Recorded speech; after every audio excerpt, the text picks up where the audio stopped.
ty androany ty zany a dia fampiratiana voalohany a nataoko tamin'ny sekoly zany zany manatona sekoly fantatra an'ilay mpianatra hoe tantara Madagasikara dia ty zany sekoly voalohany a nanaovako ty fampiratiana ty ty école privée tsy mahatonga anahy ny eritreritra hoe irona any amin'ny fampiratiana manivony sekoly a fantatro fa ny mahasarika an'ilay mpianatra ilay tantara Madagasikara dia tsara ampahafantarina an'ilay ankizy a dia tsara kokoa manatona an'ilay sekoly tsirairay avy a dia amin'izay ilay ankizy tena tsy mivoaka afaty sekoly fa hoe izy madala ilay tantara-pirenena tantara tsara etriko zany a dia natomboko tamin'ny 29 mars tolo 1947 a dia ny manaraka izay a mpanjaka any faritra sy mpanjaka teto Lerina sy ny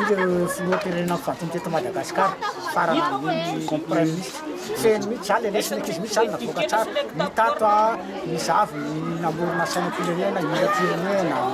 zany le lesina ankizy mihitsy zany navoaka tsara manodidina ny dimanjato zany sarina pratika eto mbola ampafolony fotsiny zany a fa zay no hitako hoe mahafehan'le lesina ankizy fa mbola misy toy aty a amin'ny volana mars 27 mars sy ny volana jona mazava ho azy a amin'ny fito amby roapolo mars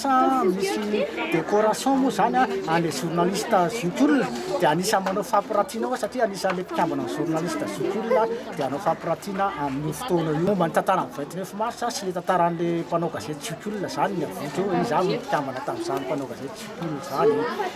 misy avy mpanao gazety tany RNM tamin'izany fotoana tamin'ny 1961 zany posina première pierre-ny radio pirenena dia hitantsika hoe izy izy adaoly mpanao gazety tamin'izany fotoana dia izay nampahafantarin'ilay fampiratiana 27 mars